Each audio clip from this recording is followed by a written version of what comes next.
అమ్మా కుసుమా గారు చెప్పండి. సార్ నిన్న లగ్న భావం చెప్పేటప్పుడు ఇప్పుడు భావం 10 డిగ్రీలు అన్నారు. అది స్టార్టింగ్ లేకపోతే ఎండింగ్? అక్కడి నుంచి 10 డిగ్రీల వరకు ఫస్ట్ హౌస్ కింద కన్సిడర్ చేయాలా? Good question. ఇప్పుడు మనం చెప్పుకున్నాం. ఫస్ట్ రాశి 30 డిగ్రీలు అని చెప్పుకున్నాం. రాసుకున్నారా మీరు అది? Yes sir.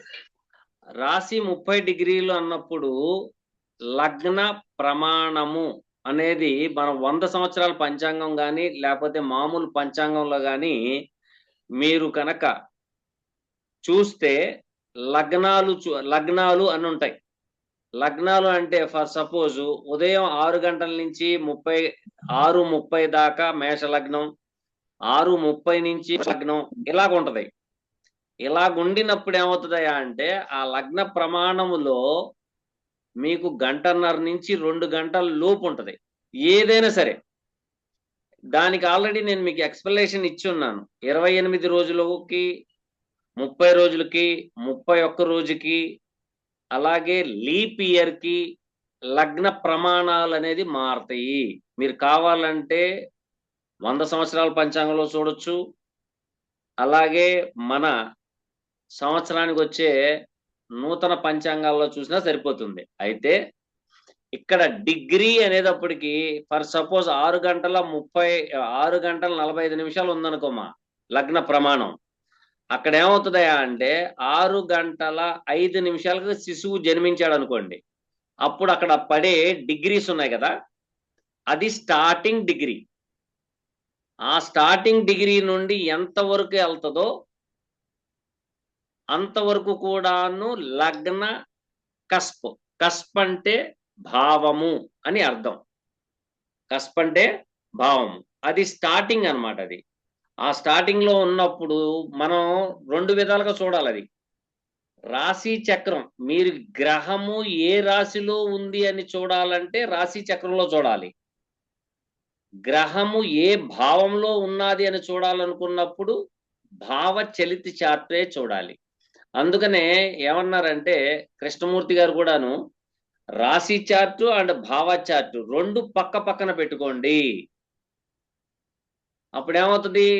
ఫర్ సపోజ్ మేషరాశిలో భరణీ నక్షత్రంలో కనుక మీకు లగ్నం డిగ్రీస్ ఉద్భవించినాయి అనుకోండి, అదే మేషరాశిలో 10 డిగ్రీలకో 15 డిగ్రీలకో కనుక లగ్న భావం ఉద్భవించినప్పుడు అదే మేషరాశిలో లగ్న భావంకు వెనుక ఉంటుంది. ఏది? కుజుడు అనుకోండి. కుజుడు మనం ఏం చేస్తాం మామూలుగా సాంప్రదాయంగా లగ్న భావంలోనే ఉంది అని అనుకుంటాం. కానీ భావచలిత చాట్లోకి వచ్చేటప్పటికి వ్యయ భావంలో పడిపోయి ఉంటది. ఆ డిగ్రీలు బిహైండ్ ఉంటది కాబట్టి అది వ్యయ భావం కిందకి వెళ్ళిపోతుంది. అదే కనుక ఉద్భవించిన తర్వాత కనుక కుజుడు ఉంటే లగ్న భావంలో ఉండినట్టు. ఇక్కడ ప్రిడిక్షన్ కూడా మనం ఎలా చెప్పాలంటే లగ్నాధిపతి లగ్నంలోనే ఉన్నారు. లగ్నాధిపతి లగ్నంలోనే ఉన్నారు, కానీ అది 12వ భావంలో ఉన్నారు. 1-8 ఫలితాలతో పాటు 12వ భావ ఫలితం కూడాను చదవాలి. అర్థమైందమ్మా? అంటే 1-8. 1 అంటే ఆ శిశువు, 8 అన్నప్పుడు రీసెర్చ్ అండ్ డెవలప్మెంట్ కానీ, లేకపోతే టాక్సేషన్ కానీ, ట్రాన్స్ఫర్మేషన్ కానీ, ఆస్ట్రాలజీ కానీ, లేకపోతే ఇన్సూరెన్స్ కానీ, ఇవి అన్నీ ఏంటంటే 12వ భావానికి సంబంధించింది కాబట్టి దాంట్లో వృశ్చిక రాశి అంటే టెక్నికల్ అండ్ కన్స్ట్రక్షన్స్ ఇవన్నీ వస్తాయి దాంట్లో. కాబట్టి ఎంఎస్ చేయడానికి అవుట్ ఆఫ్ కంట్రీకి వెళ్ళొచ్చుగా. దాంట్లోనే హాస్పిటల్ ఉంది, దాంట్లోనే ఆపరేషన్ ఉంది. ఇప్పుడు ఆయన మెడికల్ వైపుకి వెళ్ళాడు అనుకోండి, ఆ శిశువు ఎంఎస్ చేయడానికి మళ్ళీ అవుట్ ఆఫ్ కంట్రీ వెళ్ళాల్సిందేగా. 12వ భావం అనేది అవుట్ ఆఫ్ కంట్రీని సూచిస్తుంది. ఓకేనమ్మా? నెక్స్ట్. Okay sir.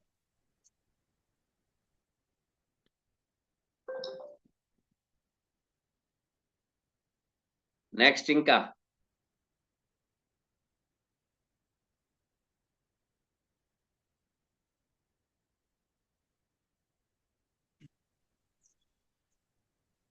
సార్ నమస్తే. నమస్తే అమ్మా, చెప్పండి శ్రీలక్ష్మి గారు. ఒక వ్యక్తికి గవర్నమెంట్ జాబ్ రావాలంటే ఏం చూస్తాం మనం? ఏ భావాలు లెక్కెట్టుకోవాలి, ఎలా చూడాలి? Good question.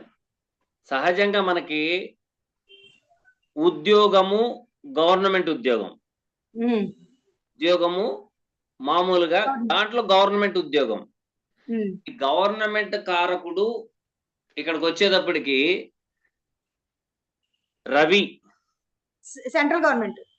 సెంట్రల్ గవర్నమెంట్ మళ్ళీ వచ్చేటప్పటికి కుజుడు అంటారు. యాక్చువల్లీ సెంట్రల్ గవర్నమెంట్ కి కారకుడు రవి, స్టేట్ గవర్నమెంట్ కి కారకుడు కుజుడు. ఇప్పుడు వీళ్ళిద్దరు ఎంత బాగా ఉండినా కూడాను, బాగా గుర్తుపెట్టుకోండి, మీరు ఉద్యోగంలోకి వెళ్ళిన తర్వాత ఎవరికి చేయాలి, ఏం చేస్తారు మీరు అక్కడ? టెక్నీషియన్ అవ్వచ్చు, ఎనీ బీటెక్ చదివి బిఈడి చేశారు అనుకోండి ఎగ్జాంపుల్. ఆ ఇటు బీటెక్ లో సక్సెస్ కాలేదు, బిఈడికి వచ్చింది ఆ ఆ క్యాండిడేట్, ఆ అదే వచ్చినప్పుడు టీచర్ గా సక్సెస్ అవుతుందా లేదా టెక్నికల్ గా సక్సెస్ అవుతుందా అనేది తెలుసుకోవడం ఒకటి. ఎలా తెలుసుకోవాలి? ఫస్ట్ ఇక్కడ చూడండి, గవర్నమెంట్ జాబ్ లో వస్తుందా, ఏ బ్యాంక్ గానీ రైల్వేస్ గానీ అన్న రాస్తే వస్తుందా? ఇక్కడ మీరు ఏది చేయాలన్నా కూడాను రవి కుజులతో పాటు చంద్రుడిని కూడా తీసుకోవాలి. కానీ ఈ మూడు గ్రహాలు బాగా గుర్తుపెట్టుకోండి, రవి కుజ చంద్రతో పాటు శాటర్న్ ఇన్ఫ్లుయెన్స్ లేకపోతే రాదు. ఈ శాటర్న్ ఎక్కడి నుంచి వచ్చారండి మధ్యలో? అందరేమో రవి కుజ చంద్రులు చెబుతున్నారు, మీరు ఈయన ఎక్కడి నుంచి తీసుకొచ్చి పెట్టారంటే, శాస్త్రంలో ఉన్నది న్యాచురల్ జోడియాక్ కి 10th లార్డ్ ఎవరండి? శాటర్న్ యొక్క కారకత్వం ఏంటి? సేవనేనా? అవునండి. ప్రజల యొక్క ఆదరణ ఎవరికి కావాలి? ఏంటమ్మా మీరు చెప్పండి. Public related services. మళ్ళీ పబ్లిక్ అనే పదం వచ్చినప్పుడు పబ్లిక్ కి కారకుడు శాటర్నే కదా. అవును సార్, అదే. ఆ శాటర్న్ ఇన్ఫ్లుయెన్స్ లేకుండా మీరు ప్రధానమంత్రి అవ్వలేరు, సీఎం అవ్వలేరు, ఎమ్మెల్యే కూడా, మినిస్టర్ కూడా అవ్వలేరు. సో శాటర్న్ కూడా ఉండాల. దీంట్లో 2, 6, 10, 11 2, 6, 10, 11 2 ధనం, 6 సర్వీస్, 10 కెరియర్, 11 కార్యసిద్ధి. వీటిల్లో రవి కుజ మరియు శని ప్లస్ చంద్ర యొక్క ఇన్ఫ్లుయెన్స్ కూడా ఉండాలి, లేకపోతే రాదు. ఎందుకంటే శాటర్న్ అనేది, అందుకనే పరాశర మహర్షి 10వ భావంలో కెరియర్, జాబు కారకుడు, జాబు స్థానాధిపతి. అందుకనే శని ఇన్ఫ్లుయెన్స్ లేకుండా మీకు పబ్లిక్ రిలేటెడ్ సంబంధించినవి రావు. అది కంపల్సరీ ఉండాల్సిందే. అది ఉంటేనే మనకు అవకాశం ఉంటుంది, లేకపోతే ఉండదు. ఒకసారి రాసుకోండి. కుంభ లగ్నం,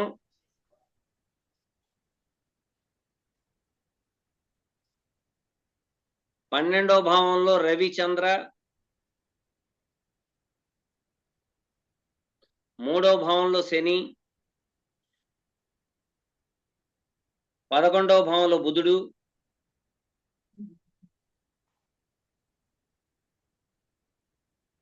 10వ భావంలో Jupiter, Venus, Mars.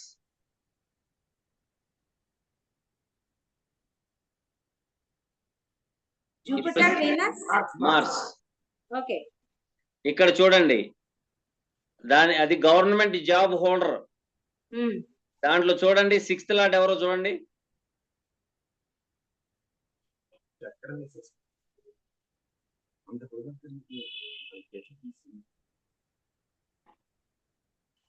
Sixth lord ఎవరు? కర్కాటకం అండి. మూన్. మూన్ ఎక్కడ ఉన్నాడో చూడండి. ఆయన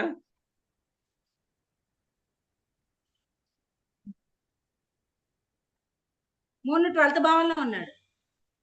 గవర్నమెంట్ కారకుడు రవి ఎక్కడ ఉన్నారో చూడండి. రవి కూడా 12th లోనే ఉన్నాడు. వీళ్ళిద్దరి మీద శాటర్న్ ఆస్పెక్ట్ పడుతుందా?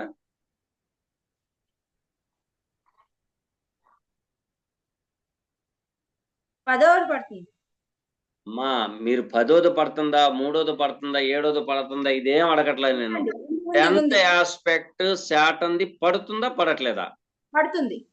కాబట్టి పబ్లిక్ తో సంబంధం ఉన్న ఉద్యోగమేగా. వచ్చిందండి. సరిపోయిందా?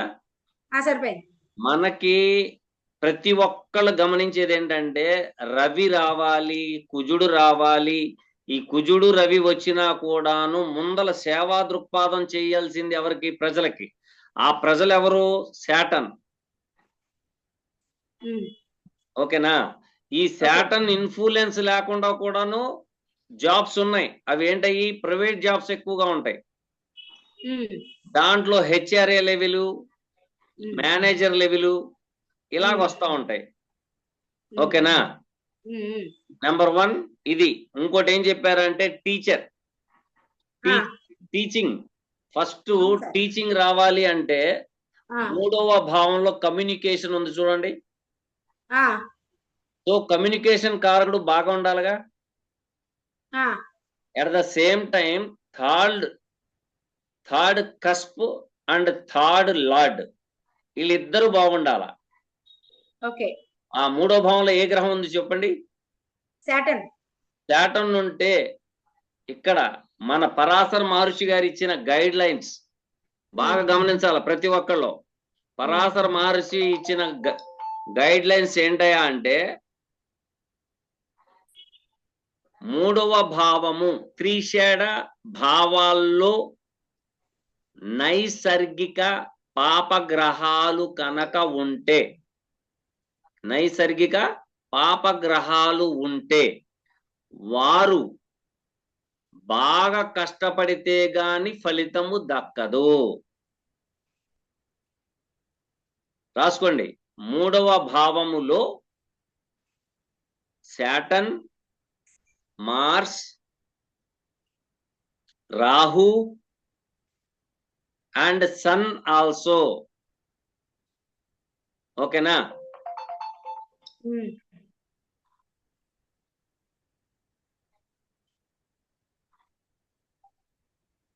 ఏమండి మీకు దాంట్లో లింక్ పెట్టాం కదండి, లింక్ లోకి రండి.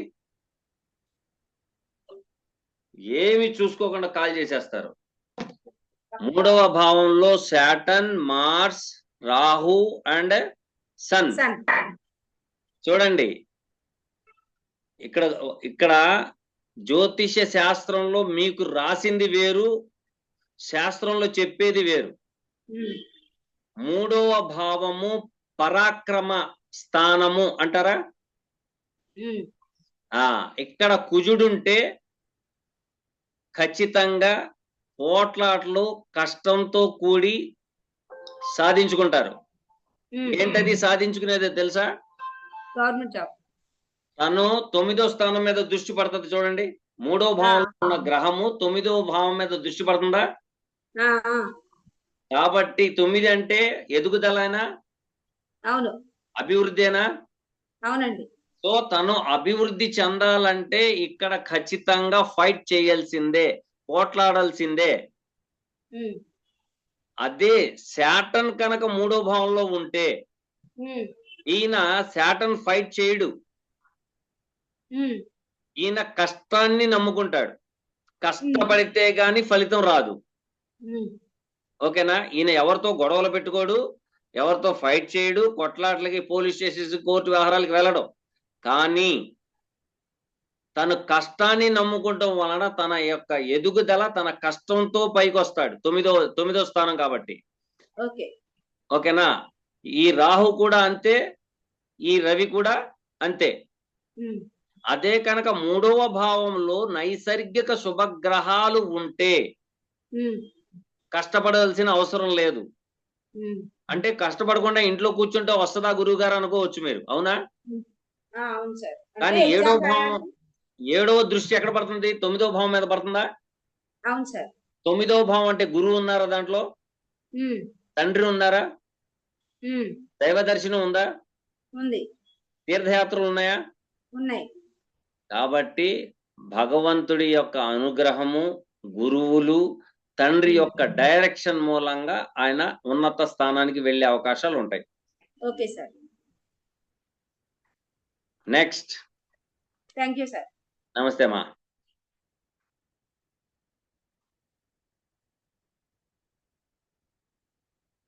చాందిని గారు చెప్పమ్మా. దయచేసి అందరూ వీడియోస్ ఆన్ చేయండి. సార్ ఇప్పుడు బీటీఆర్ చేసినప్పుడు ఒకవేళ టైం చేంజ్ అయితే లగ్నం కూడా మారిపోయింది అనుకోండి. ఇప్పుడు నాది వృశ్చిక లగ్నం అయితే ధనస్సు లగ్నంకి వెళ్ళిపోయింది అనుకోండి. ధనుసు ఇక్కడ లగ్నానికి అమ్మా, ధనుసు లగ్నానికి వెళ్ళదు. నేను వెనక్కి పెడుతుంటే స్త్రీ భావంలో మెర్క్యూరీ రావడానికి కనీసం గంటన్నర దాటి వెళ్ళిపోతుంది సార్. ఓకే, అందుకని చెప్పి ఇటు ముందుకు పెట్టాను. మీరు ముందుకు పెడితే అలా అయింది. ఇక్కడ చూడండి, పుట్టిన టైం, పుట్టేసిన గంట తర్వాత ప్రిడిక్షన్ కరెక్టా? కరెక్ట్ గా పుట్టినప్పుడు కరెక్టా? పుట్టినప్పుడుదే కరెక్ట్ అవుద్ది. కాబట్టి మీరు చేయవలసిన పని ఏంటంటే 159 స్టార్ లార్డ్స్ రావట్లేదు కదా అని ఒక అరగంట గంట ముందుకు వెళ్ళిపోతే అలా కుదరదు. అప్పుడు మీరు స్త్రీ భావంలో, స్త్రీ భాగంలో ఉన్న గ్రహాన్ని సబ్లార్డ్ గా పెట్టి సబ్ లార్డ్ గా మూన్ స్టార్ లార్డ్ ని పెట్టాలి. Okay sir. అప్పుడు మీరు గంటన్నర వెళ్ళాల్సిన అవసరం ఉండదుగా. ఓకే.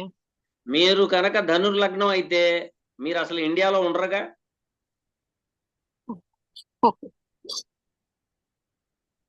ఎందుకంటే స్త్రీ భాగంలో ఉన్న గ్రహాన్ని మూన్ సబ్ లార్డ్ గా పెట్టుకోవాలి.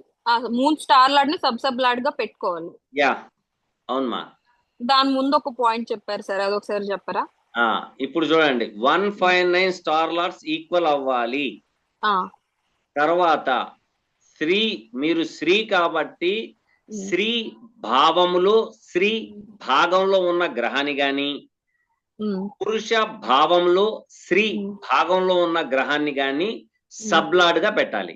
దాన్ని సబ్లార్డ్ గా పెట్టాలి. ఓకే. పెట్టిన తర్వాత మూన్ స్టార్ లార్డ్ ని సబ్ లార్డ్ పెట్టండి. ఓకే. పెట్టిన తర్వాత మీ తల్లిదండ్రుల యొక్క నక్షత్రాలు స్టార్ లెవెల్ గాని, సబ్ లెవెల్ గాని, సబ్ లెవెల్ గాని 5 లెవెల్స్ లో ఎక్కడైనా సరే తల్లిది వస్తుంది 4th లో. తర్వాత 9 లో తండ్రిది వస్తుంది. ఆ తర్వాత మీ చెల్లాయి, తమ్ముడు ఉంటే 3వ భావం చూసుకోవాలి. ఓకేనా? అదే కనుక అక్క గాని అన్న గాని ఎవరుండినా కూడా 11వ భావం చూసుకోవాలి. అయితే మీకంటే పెద్దవాళ్ళు 3 ఉంటే ఏ భావం చూడాలి అనే డౌట్ ఏమైనా వచ్చిందా మీకు? వచ్చింది సార్. అది మీరు చాలా సార్లు క్లాస్ లో చెప్పారు. ఫస్ట్ పెద్దవాళ్ళు అయితే 11వ భావం, తర్వాత 1వ భావం, తర్వాత 3వ భావం అట్లా చూసుకోవాలని చెప్పారు. ఎగ్జాక్ట్లీ అలాగే చూడండి. చూసిన తర్వాత 4th కస్ప్ని పట్టుకుని మీరు జన్మించిన ప్రదేశంలో నైసర్గికంగా తయారు చేయబడినవి లేకపోతే పాత కట్టడాలు అవి చూసుకుంటే మీకు సరిపోతుంది. Okay sir. ఓకేనా? Okay sir. Okay, thank you మా. సాక్షావళి గారు.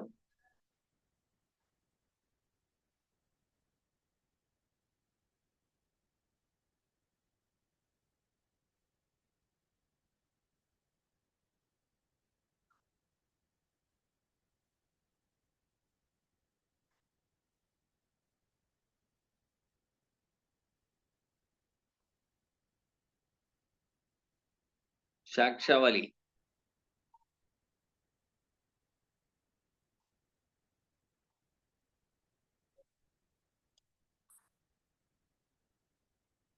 నమస్కారం గురుగారు. చెప్పండి గురుగారు. అది చాట్ చూడంగానే అబ్బాయిదా అమ్మాయిదా ఎలా చూడాలి గురుగారు? అది తెలియడం లేదు. ఓకే, ఇక్కడ చూడండి, చార్ట్ చూసినమ్మటనే స్త్రీయ పురుష అనే దానికి కూడా మనకు ఒక ప్యాటర్న్ ఇచ్చారు. దీంట్లో 9 పాదాలు ఉంటాయి. 9 పాదాల్లో ఫస్ట్ మీరు తీసుకోవాల్సింది ఏంటంటే స్టార్ కాదు, లగ్నము యొక్క నక్షత్రము, ఆ నక్షత్రంలో ఏ పాదం పడిందో చూసుకుని దాన్ని బట్టే డిసైడ్ చేయాల. ఒక సబ్లార్డ్ అనేది పడుతుంది కదా, అది వెళ్ళిపోయి స్త్రీ భావంలో ఉందా లేదా పురుష భావంలో ఉందా అనేది దాన్ని బట్టే డిసైడ్ అవుతుంది. ఓకేనండి? తర్వాత కొంతమంది ఏం చెప్తారంటే మూన్ స్టార్ లార్డ్ కూడాను ఏ పాదంలో పడిందో ఆ పాదాన్ని బట్టి కూడాను చెప్పవచ్చు. ఓకేనండి శక్షవల్లి గారు? ఓకే గురుగారు.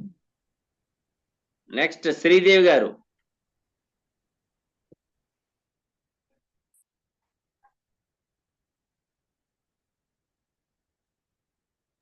మేడం మీకు స్క్రీన్ మీద అన్మ్యూట్ అని వస్తుంది, అన్మ్యూట్ చేయండి మేడం. చెప్పండి సార్, శ్రీదేవి గారు. నమస్తే అమ్మా, చెప్పండి. నమస్తే సార్. నమస్తే, చెప్పండి. అయితే ఇప్పుడు లగ్నము చివరి డిగ్రీలో పడినా అదే లగ్నం అనుకోవాలి అన్నారు కదా.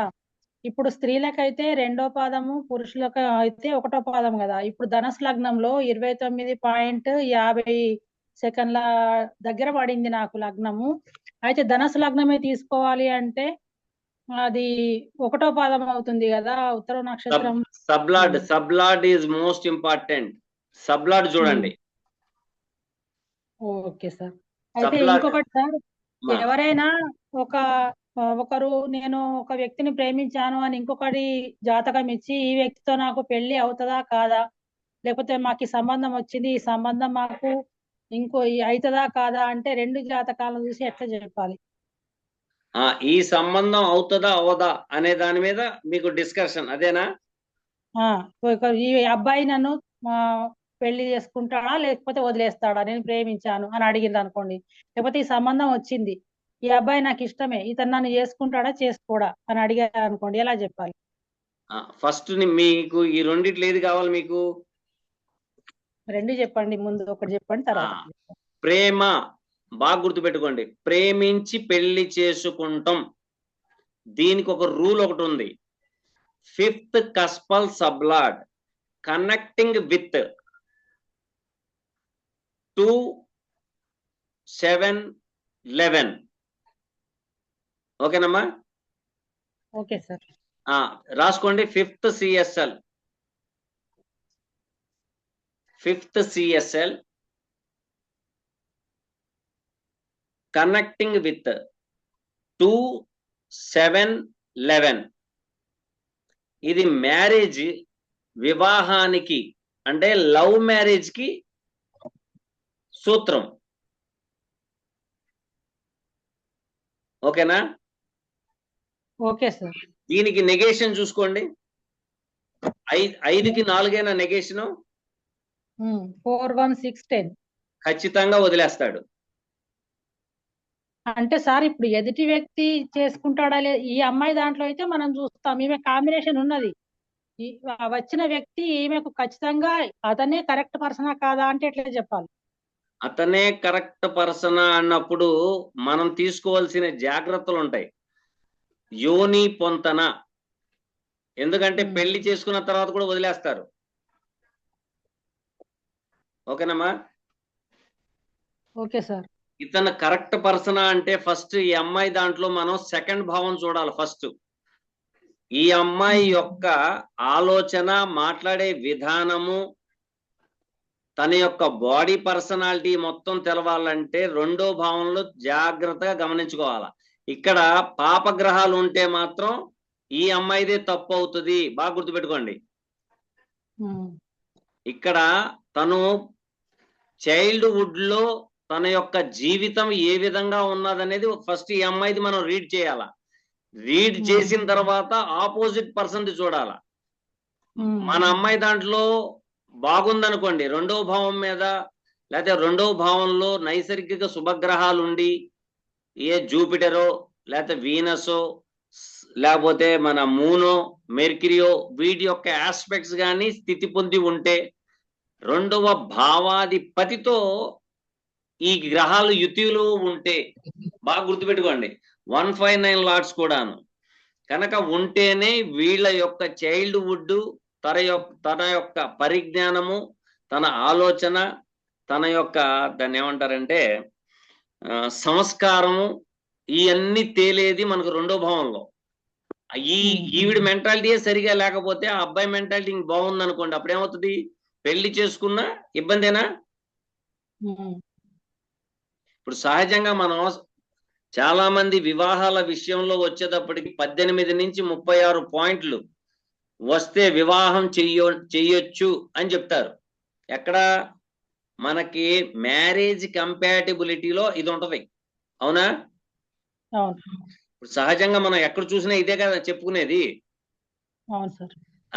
కానీ దాని కింద ఒక క్యాప్షన్ రాస్తాడు ఆయన, గమనిక అని రాసి, పొంతనలు బాగానే ఉన్నాయి గాని అనుభజ్ఞానుడైన జ్యోతిష్యుల వారిని సంప్రదించండి. ఈ గమనిక అనేది పెళ్లి చేసేవాళ్ళు తల్లిదండ్రులు గాని, పెళ్లి చేసుకోబోయే వాళ్ళ యొక్క తల్లిదండ్రులు గాని ఈ గమనిక మాత్రం చదవరు. బాగా గుర్తుపెట్టుకోండి. ఓకే ఎందుకు చదవరంటే, ఎదురుగా కనపడే అమ్మాయికి ఒక 50 లక్షల ప్యాకేజ్ ఉంది, ఒక 2 కోట్ల రూపాయల ప్రాపర్టీ ఉంది.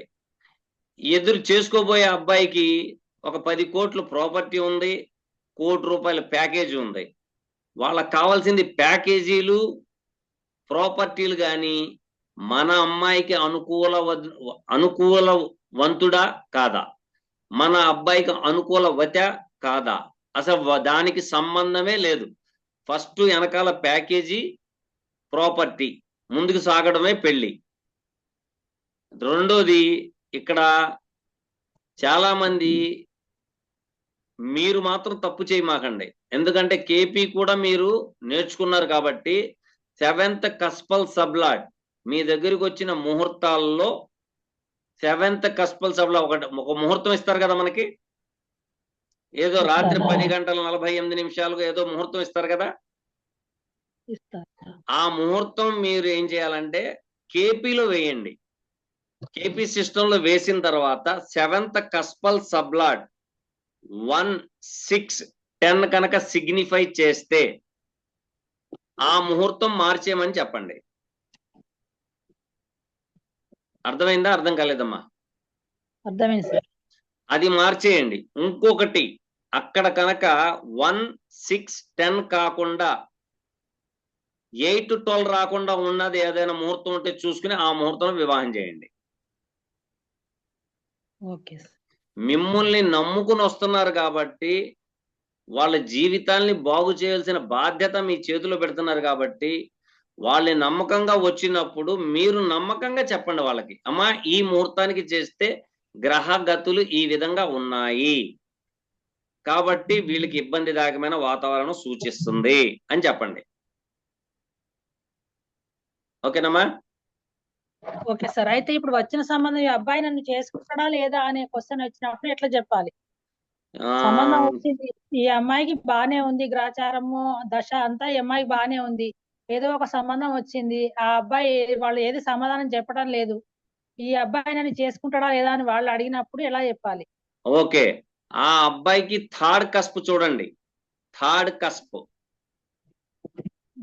ఓకేనా? థర్డ్ కస్ప్ ఎందుకు చూడాలి అని అడగరే?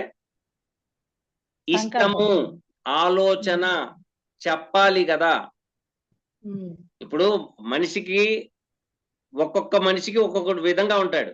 నేను ఇట్లాంటి అమ్మాయిని పెళ్లి చేసుకోవాలనే ఆలోచన ఉంటదిగా, ఆ మనస్తత్వం ఉంటదిగా. సో అక్కడ థర్డ్ కస్పల్ సబ్లాడ్ మీకు ఏం చెప్తున్నాడు అది చూడండి. సో ఇష్టమైనవి వచ్చినాయి అనుకోండి, అది కనుక 5 సిగ్నిఫికేషన్ ఇస్తే ఖచ్చితంగా చేసుకుంటాడు. అంటే ఇప్పుడు ఈ ఆ ప్రశ్న అడిగింది అమ్మాయి, వచ్చిన సంబంధం థర్డ్ కస్పల్ పరిశీలించాలా అమ్మా? ఇప్పుడు నేనున్నాను అనుకోండి, ఒక సంబంధం నాకే వచ్చింది అనుకోండి, థర్డ్ కస్పల్ సబ్లాడ్ ను పరిశీలించి ఆ అబ్బాయి ఒప్పుకుంటాడా లేదా అనేది తెలుసుకోవాలా? అవును, ఆ అబ్బాయి అంటే ఎదుటి వ్యక్తి. థర్డ్ కస్పల్ సబ్లాడ్ ఎవరిది? ఎదుటి వ్యక్తి.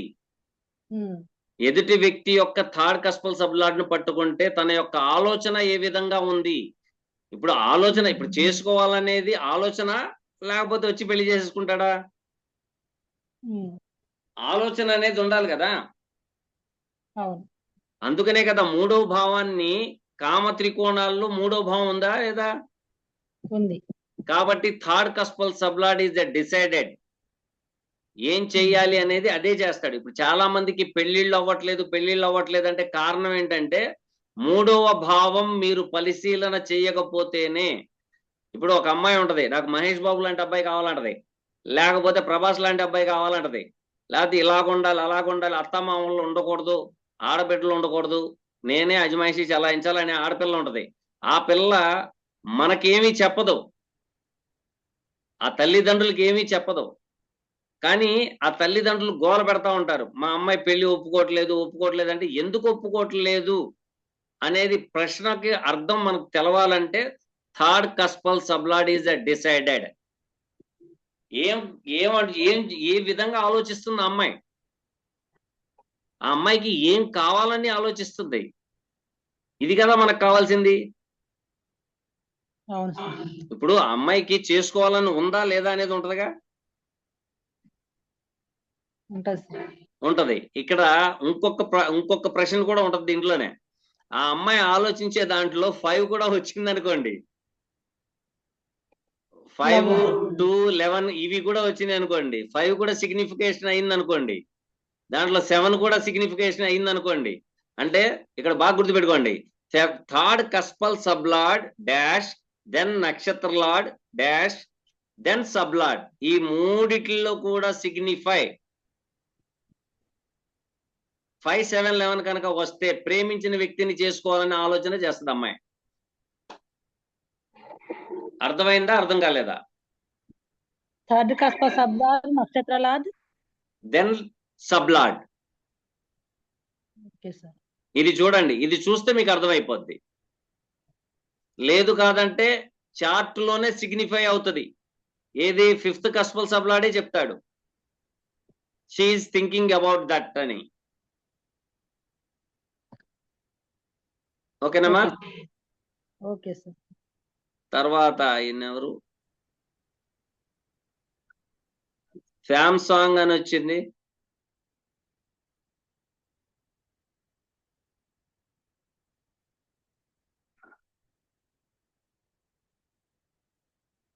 గురువు చెప్పండి సార్. గారు, నేను దుబాయ్ నుంచి మాట్లాడుతున్నాను. ఓంకేశ్వర్ మాట్లాడుతున్నాను. కేసిరెడ్డి గారు చెప్పండి. జాతక పొందంలో నేను మొన్న ఒక వీడియో చూసినప్పుడు 5 9 అంటే అమ్మాయి రాశి నుంచి అబ్బాయి రాశికి చూడాలి అని చెప్పేసి అన్నారు. 5 9 వచ్చేసేమో సౌఖ్యం ఇచ్చారు, 9 5 ఏమో వైధవ్యం ఇచ్చారు. దీన్ని ఎలా చూడాలి గురువు గారు? ఓకే, ఇది మిత్రక్షేత్రాలు అంటే ఇక్కడ మీకు 5 9 వచ్చిందా కదా, ఇది అమ్మాయి దగ్గర నుంచి వచ్చిందా అబ్బాయి దగ్గర నుంచి వచ్చిందా? అంటే నాకు కొంచెం విశ్లేషణ కావాలంటే నేను వేరే ఏ జాతకం చూడలేదు, బట్ దాన్ని కొంచెం నాకు అనలైజ్ చేసి వివరంగా అంటే 5 9 9 5 అన్నారు. దాన్ని ఎలా అమ్మాయి జాతకం నుంచి చూడాలి అన్నారు, అమ్మాయి రాశి నుంచి చూడాలి అన్నారు. అమ్మాయి రాశి నుంచి 5 9 అయితే సౌఖ్యం అన్నారు, 9 5 అన్నారు. మళ్ళీ 9 5 దాన్ని ఎలా చూడాలి నేను? అంటే అలా కాదు సార్, దీనికి రాసులు కూడా ఏమి ఇవ్వలేదా? ఇవ్వలా. ఇప్పుడు ఆ 5 రాశి నుంచి అమ్మాయి రాశి నుంచి అబ్బాయి రాశి అని చూడమని చెప్పారు. 5 9 అయితే సౌఖ్యం అన్నారు, 9 5 అయితే వైధవ్యం అన్నారు. 9 5 అంటే అది రాసులను బట్టి అయితే కొంచెం మనం క్లారిఫికేషన్ చెప్పొచ్చండి. అంటే 5 9 అనేది కొంచెం నాకు కూడా ఐడియా లేదు. ఇది ఏంటంటే మకర రాశి అనుకోండి, మకర రాశి కాడి నుంచి 5వ రాశి ఏదవుతుంది? మకర రాశి నుంచి 5 వృషభం అవుతుంది. వృషభం అవుతుంది. ఓకేనా? సో ఇక్కడి నుంచి మకర రాశి కాడి నుంచి చూసుకుంటేనేమో వృషభ రాశి 5 అవుతుంది. కానీ అమ్మాయి రాశి మకర రాశి అనుకుందాం సార్, మకర రాశి కాడి నుండి వృషభ రాశి ఓకేనా? కానీ వృషభ రాశి కాడి నుంచి మకర రాశి రాంగ్. ఎందుకని అంటే ఇక్కడ చూడండి, ఇక్కడి నుంచి అదే పంచమాధిపతి అవుతున్నాడు, పంచమ స్థానాధిపతి అవుతున్నాడు. అవును. కానీ వృషభ రాశి కాడి నుంచి 9వ స్థానాధిపతి బాధకం. ఓకే, అందుకని ఆ పదం వాడి ఉండొచ్చు.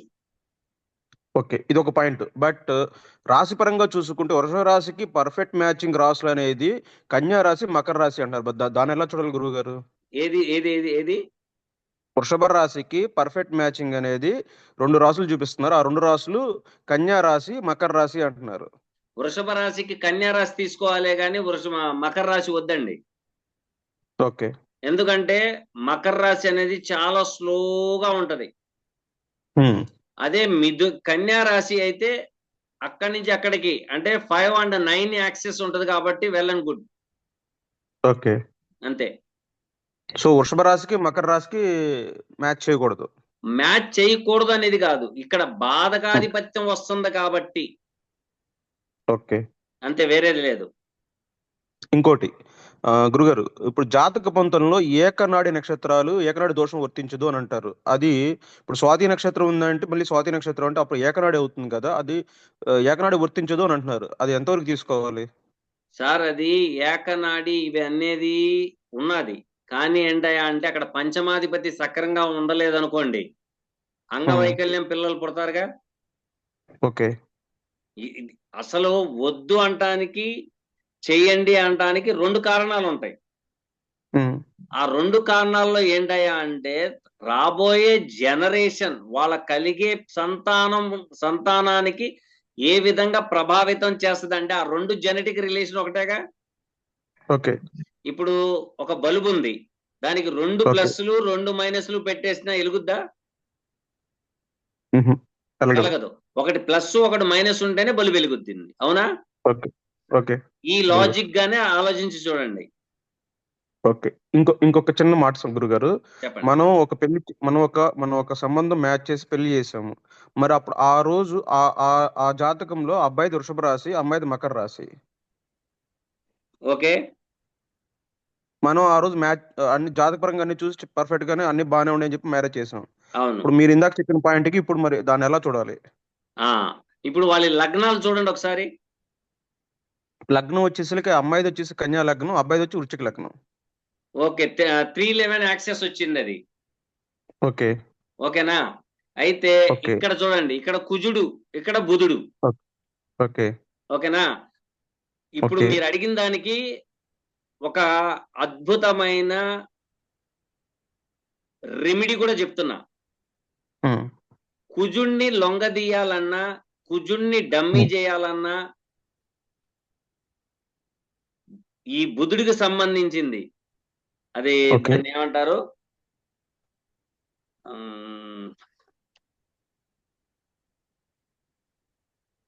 బుధుడికి సంబంధించిన ఒక శ్లోకం ఉందండి, ఆ శ్లోకం ఎక్కువగా చదవండి అంటారు. సో వాళ్ళిద్దరిలో వచ్చినా కూడాను ఇక్కడ చూడండి, భర్త ఫాస్ట్ గా ఉండిన బుధుడు వెనక్కి లాగుతాడు.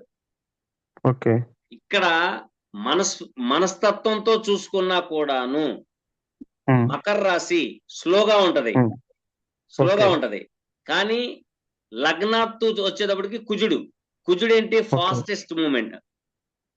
ఓకేనా?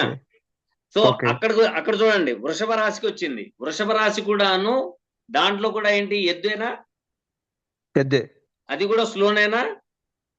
ఓకే. సో కన్యా లగ్నానికి వచ్చేటప్పటికి అక్కడ బుధుడేనా? బుధుడు దేనికి, మేధాశక్తికేనా? అవును. లాజిక్ గా లాక్కుని వస్తాడుగా. సో ఇక్కడ అనర్థం జరగాలన్నా ఈయన అనర్థం జరుగుద్దనేది పసికట్టగలిగే శక్తి 12 రాసుల్లో కుంభరాశి ప్లస్ కన్యా రాశి, ఇట్ ఈస్ మోస్ట్ డేంజరస్ అన్నమాట. ఇవి ఏంటయ్యా అంటే వీళ్ళు ముందుగానే పసికట్టి ముందుగా ఈయన వెళ్ళిపోయి అనర్థం జరిగిపోయిన తర్వాత ఇబ్బంది పడే కన్నా ఆపగలిగేది అనమాట. దీన్ని విష్ణు సహస్రనామం చదవమంటానికి కారణం అదే. కుజ దోషం రాసుకోండమ్మా. కుజుడు లగ్న ద్వితీయ చతుర్థ సప్తమ అష్టమ దశమ, బాగా గుర్తుపెట్టుకోండి. లగ్నము ప్లస్ 2వ భావము, 4వ భావము, 7వ భావము, 8వ భావము, 10వ భావము. దీంట్లో కనుక కుజుడు ఉండి ఇది లగ్నముపై, ద్వితీయముపై, మనస్థితిపై, సప్తమ భావము పై, సప్తమంలో ఉన్న లగ్నం మీద దృష్టి పెడతాడు, అష్టమంలో ఉన్న 2 మీద దృష్టి పెడతారు, 10వ భావంలో ఉండినా కూడాను విష్ణు సహస్రనామం చదవడం వలన ఈ దోష సాంద్రత తగ్గుతుంది. బాగా గుర్తుపెట్టుకోండి. ఇంకా రెడ్డి గారు చెప్పండి. గురుగారు, ఇప్పుడు జాతక పొంతంలో మనకి ఎక్కువ రాశి ప్రామాణికం తీసుకోవాలా, లగ్న ప్రామాణికం తీసుకోవాలా? ఇక్కడ ఫిజికల్ రిలేషన్ వేరు, మానసిక సంతోషం వేరు. సుఖం వేరు, సంతోషం వేరు. సో ఇక్కడ భావము కలిగితేనే ఏదైనా జరుగుతుంది. సో రెండిటిని తీసుకుంటాం చాలా మంచిది. ఓకే. ఓకేనండి. మోస్ట్ ఇంపాక్ట్ ఏది ఎక్కువ అంటే బలం స్వాభావికంగా ఏది బలము అంటారు, అంతేనా? అంతేనండి. అంటే మెయిన్ రాశా లగ్నం, అంటే మన జాతకం చూసేటప్పుడు కూడా ముందు లగ్నం నుంచి చూస్తాం కాబట్టి లగ్నం ప్రామాణికంగా తీసుకోవాలా, లేదు రాశి నక్షత్ర పరంగా రాశి చూస్తాం కాబట్టి రాశి ఎక్కువ ప్రామాణికంగా తీసుకోవాలా? ఓకే. ఒక కార్యము బాగా గుర్తుపెట్టుకోండి. ఒక కార్యము ఇప్పుడు ఫర్ సపోజ్ ఈ రోజు మధ్యాహ్నం ఏదైనా రెస్టారెంట్కి వెళ్ళి చక్కగా భోజనం చేద్దాము అనుకోవడం ఒకటి. భోజనం దగ్గరికి వెళ్ళాలంటే ఒక దేహం ఉండాల్సిందేగా. అవును. కోరిక నెరవేరాలంటే దేహం ప్రధానం ఉండాల్సిందే. దేహం ఉన్నంత మాత్రాన కోరిక సిద్ధించాలనేది ఉండదండి, బాగా గుర్తుపెట్టుకోండి. దేహం ఉన్నంత మాత్రాన కోరిక సిద్ధించాలని ఉండదు. కానీ కోరిక సిద్ధించాలంటే దేహం మస్ట్ అండ్ షుడ్ అటెంప్ట్ చేయాల్సిందే. అవును. సో మనసులో అనుకున్నారు, దాన్ని ఆపుకోవచ్చుగా. ఓకే. ఇక్కడ దేహం సహకరించట్లా కాబట్టి మనసులో కోరిక సిద్ధించింది ఆపుకోవచ్చుగా. ఆపుకోవచ్చు. సో రెండు ముఖ్యమే. అయితే ఏంటంటే అది మనసుకు కారకుడు చంద్రుడు కాబట్టి చంద్రుని యొక్క కారకత్వం ఎక్కువగా ఉంటది కాబట్టి దేహం అనుకూలించాలి. కాబట్టి ఒకవేళ దేహం అనుకూలించకపోతే చంద్రుడు ఏమీ చేయలేడు. ఒక విషయం చెప్తాను చూడండి. చాలా మంది గ్రహాలన్నిటినీ చూసుకుంటూ వెళ్తారు కానీ చంద్రుని స్థితిని పట్టించుకోరు. బాగా గుర్తుపెట్టుకోండి. ఈ చంద్రుడు మూలంగానే మీకు ఏ జబ్బు రావాలన్నా ఏ ఇబ్బంది రావాలన్నా ఈ చంద్రుడే మెయిన్ కారకుడు. బాగా గుర్తుపెట్టుకోండి. మీరు క్లాస్ లో చెప్పారు గురుగారు, గుర్తుంది. ఆ రోజు అన్ని గ్రహాల్లో కన్నా బలమైన గ్రహం ఏంది అని చెప్పేసి ఒకసారి అడిగారు, క్వశ్చన్ అడిగారు అందరినీ. అప్పుడు చెప్పారు మీకు అన్నిటికీ మూల కారణం చంద్రుడే అని చెప్పేసి. అన్నిటికీ బలమైన చంద్రుడే. ఈ క్షణం మీరేం ఆలోచిస్తున్నారు చంద్రుడిని బట్టే వెళ్తుంది అని చెప్పేసి చంద్రుడి బట్టే వెళ్తుంది. చాలా మంది ఈ గ్రహం ఆ గ్రహం అనుకుంటారు, కాదు. చంద్రుడే మెయిన్ డిఫెక్ట్ కారకుడు. మీకు ఎమోషనల్ గా చేయాలన్నా చంద్రుడే, ఏదైనా తినేమనాలన్నా చంద్రుడే, ఏదైనా సరే మీకు గ్యాస్ట్రిక్ రావాలన్నా పారాలసిస్ రావాలన్నా ఏది రావాలన్నా ఒక రోగం ఉద్భవించాలన్నా కూడాను చంద్రుడే. బాగా గుర్తుపెట్టుకోండి. మానసిక క్షోభం. చెప్పండి. ఇందాక మీరు చెప్తా ధనుర్ లగ్నం అంటే కంపల్సరీ అవుట్ ఆఫ్ కంట్రీ. ఏ లగ్నాలు ఎక్కువ ప్రామాణికంగా అవుట్ ఆఫ్ కంట్రీలో సెట్ అవుతాయి గురుగారు? ఎక్కువగా చరరాశులు అవుతారు చూసారా వాళ్ళు. అంటే మీకు చరరాశులకు సంబంధించిన వాటిల్లోనే ఎక్కువగా ఉంటది. దీంట్లో ప్రామాణికంగా తీసుకుని చూస్తే ఇక్కడ Rahu and Jupiter most important planets out of కంట్రీకి దూరంగా వెళ్తానికి. అవి చరరాశుల్లో సంచారం చేయాల. చరరాశుల్లో సంచరించినప్పుడు ఖచ్చితంగా వాళ్ళు వెళ్ళిపోతారు, లేకపోతే అక్కడి నుంచి ఇక్కడికి రావడం జరుగుద్ది. ఓకేనా సార్? ఓకే సార్ గురుగారు, థ్యాంక్ యూ అండి. కుసుమ కుమారి గారు.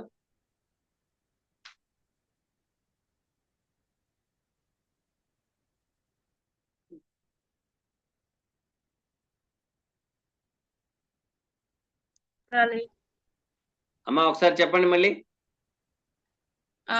ఇద్దరిది వధూవరులు ఇద్దరిది ఒకటే లగ్నం ఒకటే నక్షత్రం అయితే వాళ్ళిద్దరికి మ్యారేజ్ కంపాటబిలిటీ అనేది ఎలా చూడాలి? ఇప్పుడు అదే కదా చెప్పింది, ఏకనాడి అవుతుంది కదమ్మా. ఏకనాడి అవుతుంది కాబట్టి ఇక్కడ పెద్ద ఇబ్బందిదాయకమైంది కాదు. ఇక్కడ అసలు ఆ ఏకనాడి అన్ని పెట్టింది ఏంటయా అంటే ఒక విషయం చెప్తాను చూడండి. ఇప్పుడు మేనమామ మేనగోడలు పెళ్ళిళ్ళు చేసుకోవడం వల్ల అంగవైకల్యంగా జన్మిస్తున్నారనేది ఒకటి ఉంది కదా. ఈ ఏకనాడి వాళ్ళకు కూడాను సంతాన విషయంలో కొన్ని అనర్థాలు జరిగే అవకాశాలు ఉన్నాయని వద్దు అంటారు. అంతేగాని వేరేదేం లేదు. కానీ ఇక్కడ ఏకనాడి అనేది ఒక పాయింట్ ఆఫ్ వ్యూలో ఏకనాడి అన్నారు, కానీ అదే లగ్నము అని మీరు అంటున్నారు. లగ్న ప్రమాణంలో డిగ్రీలు మారొచ్చుగా. ఉమ్, ఇప్పుడు రాశిలో వచ్చేటప్పటికి మనకి 4 పాదాలు ఉన్నాయి. ఇప్పుడు నక్షత్రంలో 4 పాదాలు ఉంటాయి, రాశిలో 9 పాదాలు ఉంటాయి. ఆ 9 పాదాల్లో మళ్ళీ ఇది ఈయన ఏకనాడి అవ్వడానికి ఏ పాదంలో పడిందో చూసుకున్నారా?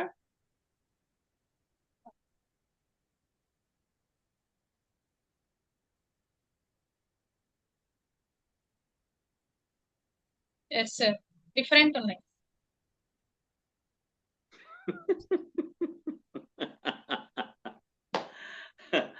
నెక్స్ట్ రాఘవ్ గారు.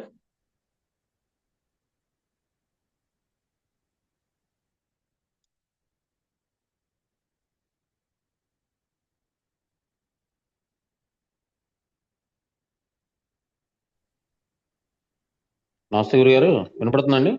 చెప్పండి. ఇందాక కుజుడికి విష్ణు సహస్రనామ రెమెడీ చెప్పారు కదా, ఓకే. అది 10, 12 భావం కూడా తీసుకొచ్చు అంటారా, లేదా 10వ భావం 1, 4, 7, 8, 10 భావాల వరకు అంటారా? ఇక్కడ చూడండి, కుజుడు అనేది ఏంటయ్యా అంటే ఆయన ఉద్రేకం కలిగే వ్యక్తి. చిన్న విషయానికి కూడాను వెంటనే రియాక్ట్ అయ్యే తత్వం ఉంటది. ఓకేనా? ఫర్ సపోజ్ మీకు కుజుడికి సంబంధించిన దోషం ఉంది, నేను మీకు వచ్చి కోప్పడ్డాను, మీరు ఒకేసారి రియాక్ట్ అయ్యారు, కొట్టడానికి వచ్చారు. ఏం సార్ చెప్పండి. నేను చూస్తే నేను బక్కబలిసి ఉన్నాను, మీరు ఇంత బలవంతుడు, మీరు కొడితే నేను బతకగలనా అండి? చెప్పండి. నేనేదో అరిశాను, ఏదో ఫ్రస్ట్రేషన్ లో అరిశాను, మీరు పెద్దవాళ్ళుగా నన్ను క్షమించాలి కదా. సరే మీరు కొట్టాలనుకుంటున్నారా, కొట్టండి, లేకపోతే ఛీ వదిలే పోనే ఇట్లాంటి దరిద్రుడితో నాకెందుకు అనుకుంటారా? అనుకోండి. మీరేమో కండలు బలిసిన వ్యక్తి, నేను బక్కబలిసిన వాడిని. మహాప్రభు ఏదో తొందరపాటే అడిగాను, తొందరపాడి ఒక మాట అన్నాను, అంత మాత్రాన కొట్టి చంపేస్తారా అని మీ దగ్గరికి వచ్చి వంగి ఒక దండం పెడితే ఏమవుతుందండి? అది 12 బాగుంటారా? కాదు. అప్పుడు ఏమనిపిస్తుంది మీకు? క్షమించాలనిపిస్తుంది. That is logic of Mercury. అర్థమైందా మీకు? అర్థమైంది. కుజుడు ఉద్రేకాన్ని తగ్గించగలిగే శక్తి అది అర్థమైందండి. అంటే 12వ భావంలో కుజుడి స్థితి ఉందనుకోండి, అప్పుడు కూడా విష్ణు సహస్రం పనిచేద్దాని అడుగుతున్నాను. పని చేస్తుంది. ఇక్కడ ఏంటంటే దుర్భాషలు ఆడడానికి, కొట్టడానికి ఎక్కువగా అన్నమాట. అది ఇప్పుడు 12వ భావంలో కుజుడు ఉన్నాడు. ఈ కుజుని యొక్క దృష్టి 3వ భావం మీద పడింది. ఈ వ్యక్తికి కూడాను ఎక్కువగా మనం అనుకూలమైన విషయాలే చెప్పాలా, రియాక్టింగ్ కి సంబంధించి చెప్పకూడదు. ఎందుకని అనే డౌట్ ఏమైనా వచ్చిందా? వచ్చిందండి. 3వ భావం అంటే చెయ్య. 3వ భావం చేతికి అందింది రాయైనా రప్పైనా ఏదైనా సరే అది ఇచ్చుకుని కొట్టేస్తాడు. 3వ భావం అనేది చెయ్య. ఓకేనా? మూర్తి గారు చెప్పండి.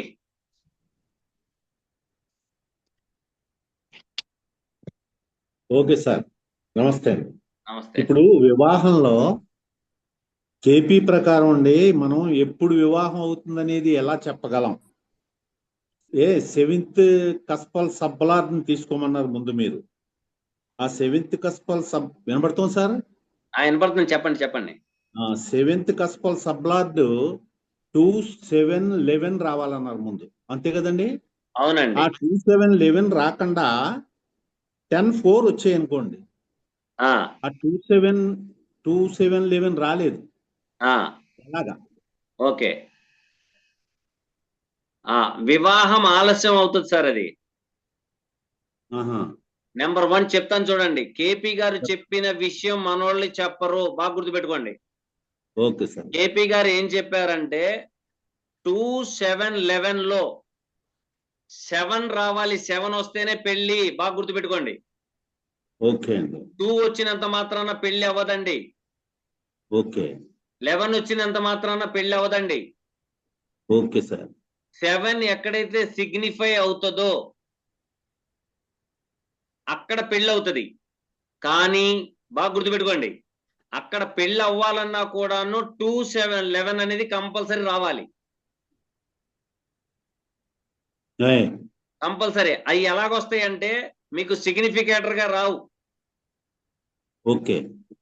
సెకండ్ లార్డ్ అంటే రెండవ భావాధిపతి యొక్క నక్షత్ర దినం గాని వార దినం గాని 11వ భావాధిపతి యొక్క నక్షత్ర దినము గాని వారంలో గాని లేక 2-11-7 భావాల మీద ఏ గ్రహాల దృష్టి పడుతుందో వాటి యొక్క నక్షత్ర దినాల్లో గాని లేక వార దినాల్లో గాని ఖచ్చితంగా వివాహం అవుతుంది. ఇది రూల్. Okay sir. నవీన్ గారు ఉన్నారా? నవీన్ సార్ ఒక్క 10 నిమిషాలు మీరు క్లాస్ తీసుకోండి, నేను ఇప్పుడే వస్తాను. సార్ ఈలోపు మీరు తీసుకుంటా ఉండండి. సార్ ఒక్క 10 నిమిషాలు, ఈలోపు వచ్చేస్తా.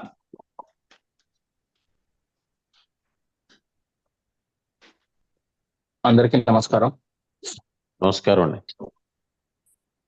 ఎలా ఉంది క్లాస్? ఎలా చెప్తున్నారు సార్? బాగుందండి. బాగుందండి. ఒక డౌట్ క్లారిఫై చేయాలి మీరు. చెప్పండి.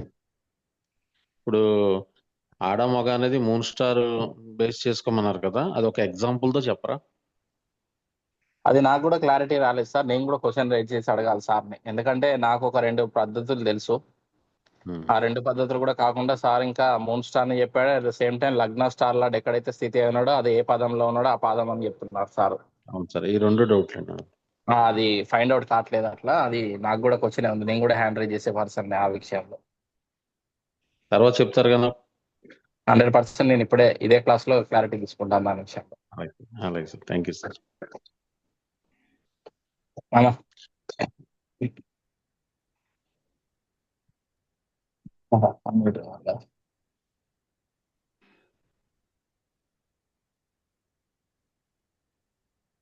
ఏదైనా చార్ట్ అనాలిసిస్ చేయొచ్చు కదా సార్, చూస్తాం. హలో, వినిపిస్తుందా? అవును సార్. ఇప్పుడు 10 అంటే ఇప్పుడు జాతకం చూస్తాం కదా, అమ్మాయికి 10 సంబంధాలు వస్తాయి. 10 సంబంధాలలో ఏ ఏ సంబంధం ఖచ్చితంగా అవుతుంది? ఓకే, ఆ లగ్నానికి ఫర్ సపోజ్ మేష లగ్నం తీసుకుంటే మేష లగ్నానికి 7th లార్డ్ శుక్రుడు, వీనస్ స్థితి అయినటువంటి ప్లేస్మెంట్ అది ఏ దిక్కు అవుతుందో ఆ దిక్కు నుంచి వచ్చిన సంబంధం ఖచ్చితంగా అవుతుంది. ఆ దిక్కులు చెప్పరా గురుగారు? దిక్కులు మీకు ఆల్రెడీ 159 తెలుసు కదా. అలా 2-3 ఉన్నాయండి. అలా 2-3 ఉన్నాయి. 3 జాతకాలు కూడా అలాగే కలిసాయి. ఇప్పుడు 10 జాతకాలలో 2-3 జాతకాలు కూడా కలిసాయి అలాగే. ఓకే, 2-3 జాతకాలు కలిసినప్పుడు ఎలా తీసుకోవాలి అంటారు?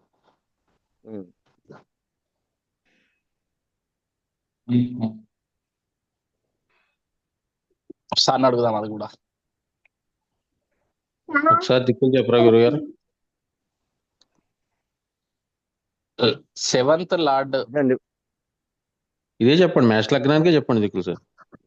అదే వీనస్ అండి. వీనస్ ఎక్కడైతే పొజిటివ్ అయి ఉన్నాడో అది ఏ దిక్కు మకరంలో అయితే ఉన్నాడు అవుతుంది? అనుకోండి, ఫర్ ఎగ్జాంపుల్ మకరం అనుకున్నాను.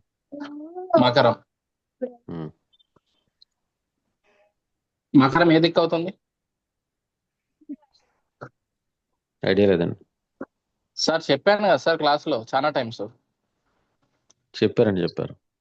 మరి 159 వచ్చేసి తూర్పు దిక్కులు, 2610 వచ్చేసి దక్షిణ దిక్కులు, 3711 వచ్చేసి పడమర, 4812 వచ్చేసి ఉత్తరం. ఇప్పుడు దక్షిణం అయినాడు అయితే దక్షిణం దిక్కు నుండి వస్తుంది సంబంధం. ఆ దిక్కు నుంచి వచ్చినటువంటి సంబంధం అనేది ఖాయమవుతుంది. ఇప్పుడు సుదర్శన్ గారు ఏమడిగారంటే ఆ దిక్కు నుంచి కూడా 4 సంబంధాలు వచ్చాయి, ఇప్పుడు ఎలా తీసుకోవాలి అని అంటున్నారు.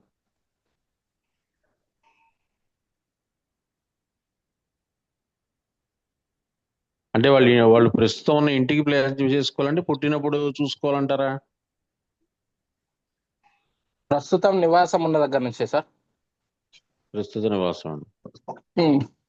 అంటే ఆ ఊర్లు ఇప్పుడు తూర్పు ఏ ఊర్లు ఉన్నాయి తీసుకోవాలి, అలా కన్సిడర్ చేయాలంటారా? అవునండి. ఆ లిస్ట్ కూడా కావాలి కదా నూరు గారు?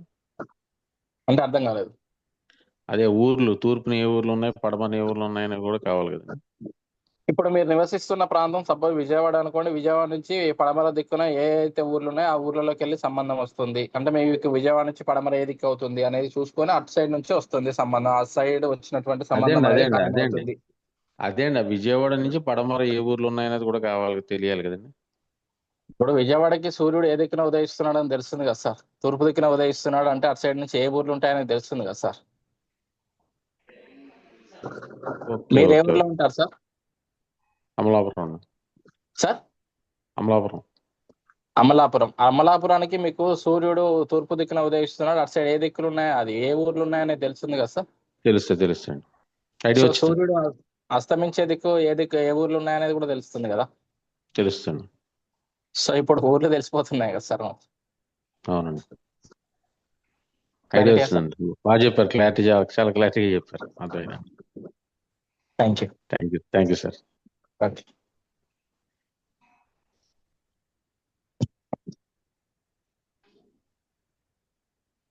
శ్రీదేవి మేడం చెప్పండి. సార్ ఇప్పుడు సార్ చెప్పారు కదా, థర్డ్ భావాన్ని బట్టి వ్యక్తి యొక్క ఉద్దేశం తెలుసుకోవచ్చు అని. అంటే పాపగ్రహాలు ఉంటే ఆ అబ్బాయి చేసుకోడు అనుకోవచ్చా? పాపగ్రహాలు ఉంటే ఇప్పుడు ఒక సంబంధం వచ్చినప్పుడు వాళ్ళు ఏది చెప్పకుండా పోయింది. ఈ అబ్బాయి బాగున్నాడు, ఆ అబ్బాయి చేసుకుంటే బాగుంటది లైఫ్ అనుకుంది, కావాలనుకుంది. ఆ అబ్బాయి వాళ్ళు ఏం సంబంధం నేను అర్థం చేసుకున్న విధానాన్ని చెప్తాను, ఒకసారి చూడండి. నాకు ఒక సంబంధం వచ్చింది ఒక అమ్మాయిది. ఆ అమ్మాయి వాళ్ళు ఏం రెస్పాండ్ అవ్వట్లేదు. ఆ అమ్మాయి వాళ్ళు నన్ను చేసుకుంటారా లేదా అనేది మీ క్వశ్చన్, అంతే కదా మేడం? దానికి ఆన్సర్ యాక్చువల్లీ దాని క్వశ్చన్ కి అక్కడ నేను హ్యాండ్ రైజ్ చేయాలి, కానీ అక్కడ నేను ఉన్న పరిస్థితిలో హ్యాండ్ రైజ్ చేయలేదు. అక్కడ కూడా నాకు డౌట్ ఉండే. సరే, నాకు తెలిసిన విధానంలో నేను చెప్తున్నాను. ఏంటంటే సార్ ఏం చెప్పారు అంటే అమ్మాయి యొక్క థింకింగ్ ఏ విధంగా ఉంది అనేది కావాలి ఫస్ట్ ఆఫ్ ఆల్ మనకి. అమ్మాయి థింకింగ్ అనేది మనం చూసుకుంటాం. ఇప్పుడు వచ్చిన అబ్బాయి ఏమనుకుంటాడు, మన అమ్మాయిని యాక్సెప్ట్ చేస్తాడా, చెయ్యడా, చేసుకుంటాడా, చేసుకోడా అనేది ఇక్కడ క్వశ్చన్. అదే మేడము, అబ్బాయి యొక్క థింకింగ్ కావాలి కదా. థర్డ్ కస్పల్ సబ్లాడే కదా మనకు చెప్పేది ఆలోచన. ఆ థర్డ్ కస్పల్ సబ్లాడ్ది చూస్తాము. అయితే అక్కడ పాపగ్రహము ఉంటే, అంటే ఆ అబ్బాయి జాతకంలో పాపగ్రహం ఉన్నప్పుడు, పాపగ్రహ దృష్టిలు పడ్డప్పుడు, పాపగ్రహం సబ్లాడ్ అయినప్పుడు చేసుకోడు అనుకోవచ్చు. అయితే ఇక్కడ ఏమవుతుందంటే మేడం, థర్డ్ కస్పల్ సబ్లాడ్ ఒకవేళ పాపగ్రహాలు ఉన్నా, పాపగ్రహాల దృష్టి ఉన్నా, కేంద్ర కోణాలలో ఉన్న 5వ భావానికి 5th కస్పల్కి ఇండికేట్ చేస్తే మాత్రము చేసుకుంటాడు. 5th ఇస్ ద వివాహము, శుభకార్యము. అంటే అబ్బాయి యొక్క 3rd కస్పల్ సబ్లార్డ్ అని మీరు చూడండి సార్. ఇక్కడ నాకు ఒక చిన్న డౌట్ ఉంది సార్. నాకు ఇక్కడ ఒక చిన్న డౌట్ ఉంది, చెప్పండి. ఇప్పుడు నేనే ఉన్నాను, అదే క్వశ్చన్, సేమ్ క్వశ్చన్. నేనే ఉన్నాను, నాకు ఒక అమ్మాయి వచ్చింది సంబంధము. ఆ అమ్మాయి నన్ను చేసుకుంటుందా లేదా అనేది నాకు క్వశ్చన్. అయితే ఇప్పుడు నా నుంచి 7th నుంచి 3rd, అంటే నా నుంచి 9th చూసుకొని 9th కస్పల్ సబ్లాడ్ ని తీసుకొని నేను ప్రిడిక్షన్ ఇచ్చుకోలేనా అనేది నా క్వశ్చన్. అది ప్రశ్న జ్యోతిష్యంలో సరిపోతుంది. ప్రశ్న జ్యోతిష్యానికి వచ్చేసరికి మళ్ళీ 9th CSL కి సంబంధం ఉండదు కదా సార్. వస్తుంది, ఎందుకంటే అది అన్ఎక్స్పెక్టెడ్ గా మీరు తీసుకున్న డిసిషన్. అవును. కాబట్టి అన్ఎక్స్పెక్టెడ్ గానే కొన్ని వాటికి పరాశర మహర్షి గాని మన కేపీ గారు గాని ఏం చెప్పారంటే, ఈ సంతాన విషయంలో గాని ఏదైనా పోయిన వస్తువు విషయంలో గాని దానికి మీరు బీటీఆర్ చేయాల్సిన అవసరం లేదు. అన్ఎక్స్పెక్టెడ్ గా మీరు తీసుకుంటున్న డిసిషన్ ఎప్పుడైతే మీకు వచ్చిన ఆలోచన బట్టి మీకు ప్రశ్న జ్యోతిష్యం వేసుకుంటున్నారు కాబట్టి దాన్ని బట్టి మీరు డికోడ్ చేసుకోండి. అప్పుడు మీరు చెప్పినట్టుగా మీకు డౌట్ వచ్చింది ఆ సమయంలోనే, మీ లగ్నం అనేటప్పుడు మీరేగా, అంటే ఆపోజిటేగా. అవును సార్. ఆమె కాడి నుంచి ఆపోజిట్ అంటే మీరు చేసుకోబోయే అమ్మాయేగా. Yes sir. ఆ అమ్మాయి కాడి నుంచి 3వ భావం 9వ భావం కస్పల్ సబ్లాడ్ని పట్టుకుంటే తెలిసిపోతుందిగా. ఓకే, అట్లా కూడా తీసుకోవచ్చు కదా సార్? తీసుకోవచ్చు. అదే శాస్త్రంలో ఉన్న గొప్పతనం ఏంటంటే, మనం ఎప్పుడైతే మనం నిర్ణయం తీసుకుంటామో ఆలోచిస్తామో ఖచ్చితంగా ఆ ఫలితాలు వస్తాయి. ఫర్ ఎగ్జాంపుల్, మీరు కొట్టం రాజు పద్ధతిలో చాలా ప్రిడిక్షన్స్ ఇచ్చారు, అవన్నీ సక్సెస్ అయినాయా ఫెయిల్యూర్ అయినాయా? Sir 100% success sir. మళ్ళీ అట్లాంటప్పుడు దానికి బీటీఆర్ చేయలేదుగా మీరు. Okay. Next Madhusudan sir sir 1 minute sir. చెప్పండి. ఇంకొకటి, ఇందాక సుదర్శన్ గారు ఒక ప్రశ్న అడిగారు ఏంటంటే, మనకి సంబంధం అనేది ఒక 4-5 సంబంధాలు వచ్చాయి. వచ్చినప్పుడు దాంట్లో ఏ సంబంధం అనేది ఖాయం అవుతుంది అని చెప్పి అడగడం జరిగింది. అయితే నేను ఏం చెప్పానంటే, 7th లార్డ్ పొజిటెడ్ ప్లేస్ ఏ దిక్కు అయితే సూచిస్తుందో ఆ దిక్కు నుంచి వచ్చినటువంటి సంబంధం అనేది ఖాయం అవుతుందని చెప్పడం జరిగింది. 99.9%. అయితే అక్కడ మళ్ళీ ఇంకో క్వశ్చన్ రేజ్ చేయడం జరిగింది. అక్కడ 4 సంబంధాలు అదే దిక్కును సూచిస్తున్నాయి, అప్పుడు ఎవరిని చేసుకుంటాము అనేది question. Cuspal sublord is decided. So దానికి బీటీఆర్ చేయలేదు అనుకోండి సార్, అప్పుడు ఎలా? అంటే ఎందుకంటే ఆ వచ్చిన మ్యాచెస్ ని మనము బీటీఆర్ అడగలేము కదా. మీరు తీసుకున్నాను ఇప్పుడు అదే నేను చెప్పేది, మీ కొట్టం రాజు పద్ధతి సక్సెస్ కాలేదా అది కావాలి నాకు. 100% సక్సెస్ సార్. మళ్ళీ అట్లాంటప్పుడు అది ఫాలో అయిపోవచ్చు కదా. Okay, thank you sir. ఏదైనా ఒక విషయం చెప్తాను చూడండి, జ్యోతిష్య శాస్త్రాన్ని మనం ఆ భగవంతుడి మీద నమ్మకంతో మనం ఆయన్ని స్మరించుకుంటూ, మీరు ఏదైతే ఏ పద్ధతిలో ప్రశ్న జ్యోతిష్యం ప్రకారంగా కానీ కొట్టం రాజు పద్ధతిలో కానీ మీరు కనుక చూసుకున్నా కూడాను ఖచ్చితమైన ఫలితాలు వస్తాయి. ఎందుకంటే ఆ భగవంతుడు మన మహనీయ మహర్షి బృందానికి ఇచ్చిన అపార సంపద మన దాకా వచ్చిందంటే అది సామాన్యమైనది కాదు. ఓకేనండి. శైలజ గారు చెప్పండి.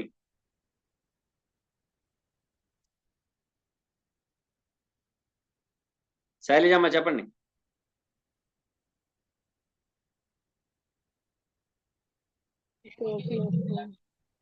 సార్ మా చెప్పండి. గోచారంలో ఇప్పుడు వివాహం పలానా అప్పుడు అవుతుంది అనాలంటే గోచార గురువు ఏ ఏ గ్రహాల మీద దృష్టి ఉండాలి సార్? సప్తమాధిపతి మీద. నెంబర్ 1, వివాహం శుభకార్యం అనేది జూపిటర్ని చూడాలా. ఉద్యోగం మార్పులు చేర్పులు వీటికి వచ్చేటప్పటికి శాటర్న్ని చూడాలా. నెంబర్ 1 ఇక్కడ చూడండి, చాలా మంచి క్వశ్చన్, అయితే మంచి క్వశ్చన్ అడిగారు. ఇక్కడ 7వ భావముపై జూపిటర్ దృష్టి లేదా 7వ భావాధిపతి యొక్క నక్షత్రములో జూపిటర్ సంచారం. ఓకేనమ్మా. ఇది ఒక వర్క్ ప్రాసెస్ కాబట్టి మీకు ఏ ఈవెంట్ అవ్వాలన్నా కూడాను ఆ ఈవెంట్ నాదుడు జూపిటర్కి కానీ శాటర్న్కి కానీ కంజంక్షన్ లో కానీ ఆస్పెక్ట్ లో కానీ ఖచ్చితంగా యాక్సెస్ లోకి రావాల్సిందే, వస్తేనే అవుతుంది, లేకపోతే అవదు.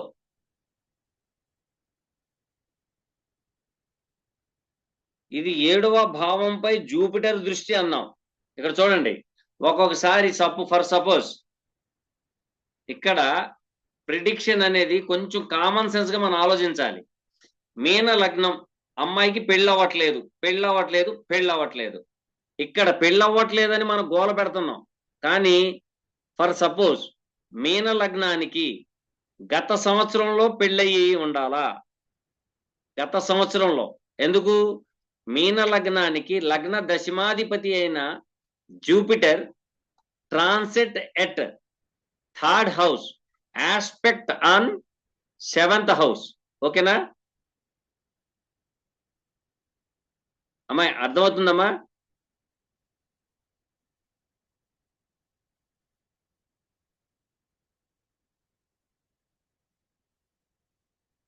మీరు మ్యూట్ లోకి వెళ్ళిపోయారా?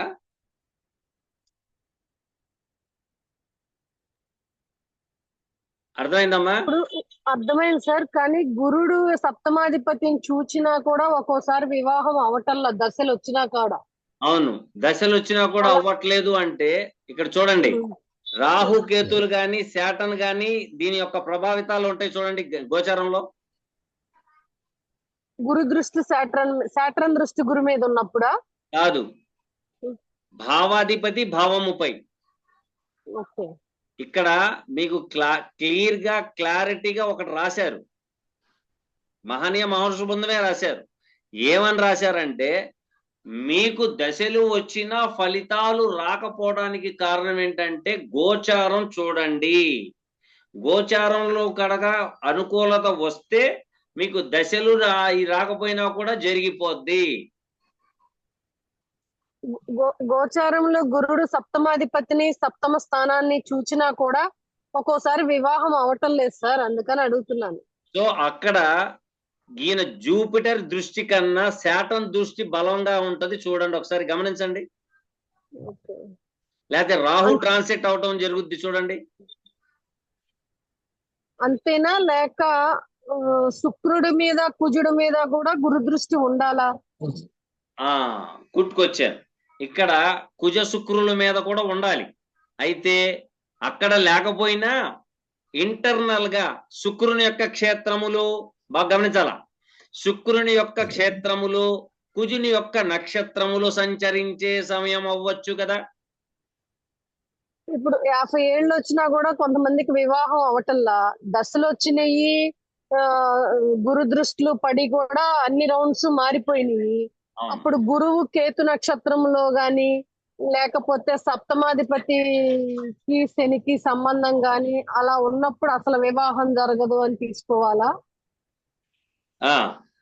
ఇక్కడ మీరు తీసుకోవాల్సిన విషయాలు ఏంటంటే, వాళ్ళకి ఏ దోషాలు ఉన్నాయి, సర్ప దోషాలు ఉన్నాయా లేదా అనేది మీరు గమనించాలా. ఈ సర్ప దోషాలు ఉండినా కూడా వివాహాలు జరగవండి, దగ్గర దాకా వచ్చి పోవడం జరుగుతూ ఉంటాయి. వీళ్ళు ఏంటంటే సర్పదోషానికి వచ్చేటప్పటికి రాహుకేతుల యొక్క ప్రాధాన్యత జ్యోతిష్య శాస్త్రంలో లేదు అంటారు, కానీ కర్మఫలం అనుభవించే వాళ్ళకి అర్థమవుతుంది. మనోళ్ళు చెప్పడానికి చెప్తారు. దీని మీద నేను రాహుకేతుల మీద చాలా వరకు డెప్త్ గా నేను దీని మీద రీసెర్చ్ చేస్తే చాలా అద్భుతమైన ఫలితాలు ఆల్రెడీ మీరు కూడా అనుభవించారు. ఇప్పుడు ఈ సంవత్సరం Ketu enter the 6th place.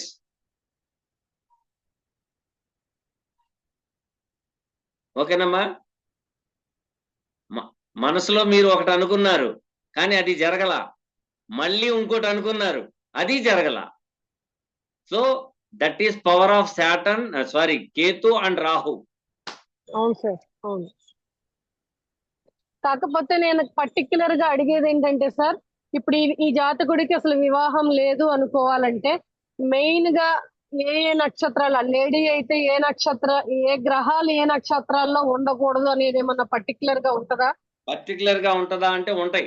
ఎందుకంటే ఇక్కడ చూడండి, కుటుంబం ఏర్పడాలి అనేది ఉంటది, వివాహం అవ్వాలి అనేది ఉంటది. సో దీంట్లో లేట్ మ్యారేజ్ చేసేవి పెద్ద గ్రహాలు, రాహు గాని కేతు గాని లేకపోతే శాటర్న్ గాని వాటి యొక్క ఇన్ఫ్లుయెన్స్ ఉంటే ఆలస్యం అవుతుంది. నెంబర్ 1. అవును. రెండోది ఇంకోటి కూడా చెప్తున్నాను. ఇక్కడ మనకి జన్మించిన నక్షత్రం కూడా మెయినే. మీరు పుట్టిన నక్షత్రం ఉంటది కదా, అది కూడా మెయినే. ఫర్ సపోజ్ ఒక వ్యక్తికి తొందరగా వివాహం అయిపోయింది, ఒక వ్యక్తికి 50 సంవత్సరాలు కూడా పెళ్ళి అవ్వలేదు, ఒక వ్యక్తికి 60 సంవత్సరాల్లో పెళ్ళయ్యింది. ఇవి కూడాను గ్రహాలు పుట్టిన నక్షత్రంని బట్టి కూడా ఉంటది, అవి లేకుండా ఉండవు. ఇవి కూడా నేను గమనించాను. ఓకేనమ్మా? నాకు ఇప్పుడు ఆడపిల్లకి గురువు శుక్రుడు రిలేషన్ తో వివాహం చూస్తాం కదా. అవును. అప్పుడు గురువు కేతు నక్షత్రంలో, శుక్రువు కేతు నక్షత్రం ఉండి వీళ్ళిద్దరికి శని బుధులకు కాంటాక్ట్ వస్తే వివాహం లేటా, వివాహం అవదా? వివాహం ఆలస్యమే అవుతుంది. ఇక్కడ గురువు శుభుడే, కానీ శాటన్ పవర్ ఎక్కువగా ఉంటది. గురువు యొక్క దృష్టి శాటన్ మీద పడినా పర్వాలేదు, కానీ శాటన్ దృష్టి గురువు మీద పడితే మాత్రం కొంచెం ఇబ్బందే. దీని మీద కూడా నేను రీసెర్చ్ చేశాను. చదువు తగ్గట్టు ఉద్యోగాలు రాకపోవడం, సరి అయిన సమయానికి సంతానం కలగకపోవడం, లేకపోతే వివాహం కొంత ఆలస్యం అవ్వడం అనేది ఉన్నాయి, ఆల్రెడీ జరిగినాయిమ్మా. ఓకేనమ్మా? Okay sir. నాగభూషణం గారు. సార్ నమస్కారం సార్. నమస్తే, చెప్పండి సార్. ఇప్పుడు చిన్నపిల్లలు చదువుకుంటుంటారు కదా సార్, ఆ వాళ్ళ డేట్ ఆఫ్ బర్త్ టైంలు ఉంటాయి కదా, వాళ్ళ దాన్ని బట్టి వాళ్ళు ఏ విద్యలో రాణిస్తారు, వాళ్ళ ఫ్యూచర్ ఎట్లుంటుంది, అంటే వాళ్ళు ఏది చేస్తే బాగుంటుంది అనేది మనం ఎట్లా చెప్పగలుగుతాం సార్? అంటే మీరు వర్క్ లోనా ఆటల్లోనా? అంటే ఇప్పుడు కొందరికి ఎడ్యుకేషన్లో రాణిస్తారు, కొందరేమో వ్యాపారంలో రాణిస్తారు, కొందరు కళలలో రాణిస్తారు, కొందరేమో ఇట్లా సోషల్ యాక్టివిటీ అనెతికల్గా వెళ్ళిపోతారు. అవి ఎట్లా తెలుస్తాయి మనకు జాతకంలో? చాలా మంచి ప్రశ్న అడిగారు మీరు. ఇక్కడ పిల్లవాడు భవిష్యత్తుని డిసైడ్ చేసేది రెండో భావం. ఓకేనా సార్? రెండవ భావాధిపతి 5లో కూర్చున్నాడు అనుకోండి, వెల్ అండ్ గుడ్, ఇబ్బంది ఏమి లేదు. లగ్నాధిపతి 5లో కూర్చున్నాడు అనుకోండి, ఇబ్బంది లేదు. 5వ స్థానాధిపతి 2లో కానీ 1లో కానీ కూర్చున్నాడు అనుకోండి, ఇబ్బంది ఏమీ లేదు. 9వ స్థానాధిపతి లగ్నంలో కూర్చున్నా ఇబ్బంది లేదు. లగ్నాధిపతి 9లో కూర్చున్నా ఇబ్బంది లేదు. ద్వితీయాధిపతి 9లో కూర్చున్నా ఇబ్బంది లేదు. కానీ వీటికి 6, 8 అధిపతులు ప్లస్ ఆ లగ్నానికి నైసర్గిక పాపగ్రహాల యుతి గాని దృష్టి గాని పడకూడదు. ఓకేనా సార్? Okay sir. ఓకే, చాలా చాలా థ్యాంక్స్. పిలవగానే అందరూ వచ్చారు. నెక్స్ట్ వీక్ కూడాను ఇలాగే ఆదివారం డౌట్స్ మీద మనం క్లాస్. శ్రీదేవి గారు చెప్పండి. సార్ ఇప్పుడు ఉద్యోగం కోసం అష్టక వర్గంలో చూసినప్పుడు 6వ స్థానానికి తక్కువ పాయింట్లు, 10వ స్థానానికి ఎక్కువ పాయింట్లు వచ్చినప్పుడు కెరీర్ ఎలా ఉంటది అనుకోవాలి? ఓకే, ఒక విషయం చెప్తానేనండి. ఎంఎస్ చేశాడు పిల్లాడు, అబ్బాయి ఎంఎస్ చదివాడు. ఆయన ఆలోచన ₹1,00,000 జీతం. ఓకేనా ఏమా? ఓకే సార్, చెప్పండి. ఫస్ట్ ఒక మెట్టు ఎక్కాలి. ఒక 20,000కో లేదా ఒక 30,000కో జీతానికి చేయాలి ఫస్ట్. చేసిన తర్వాతే కెరియర్ లో హైక్ వస్తుంది. డైరెక్ట్ గా అయితే రాదు. చిన్నపాటి ఉద్యోగం, ఒక చోట కొంతకాలం ఉద్యోగం చేయాల, చేస్తేనే ఎదుగుదల అనేది ఉంటది. అక్కడ భిన్నష్టక వర్గుల్లో తక్కువ పాయింట్స్ వస్తే ఇదే పరిస్థితి. సార్ ఇప్పుడు మ్యారేజ్ కి శని మకర లగ్నానికి యోగకారకుడు అయినప్పుడు, శని సప్తమాన్ని ప్రభావితం చేసినప్పుడు ఆ వ్యక్తికి పెళ్లి అవుతుందా కాదా? ఆలస్యంగా అవుతుందమ్మా. మీరు ఒకటి బాగా గుర్తుపెట్టుకోండి, జ్యోతిష శాస్త్రంలో అన్ని గ్రహాలు వాటి యొక్క ఇదేంటి వాటి యొక్క నేచర్ మాత్రం పోదు పోదు పోదు. ఆ లగ్నానికి యోగ కారకుడు కానీ అవయోగ కారకుడైనా కానీ బాగా గుర్తుపెట్టుకోండి. Saturn is a slowest planet. అవునా? అవును సార్. మళ్ళీ యోగ కారకుడు కదా, వెంటనే పెళ్లి చేసేయాలి కదా, చేయడు. ఆయన నేచర్ ఏంటి, స్లోగా చేస్తాడు, అంతేగాని వేగంగా అయితే చేయడు ఆయన.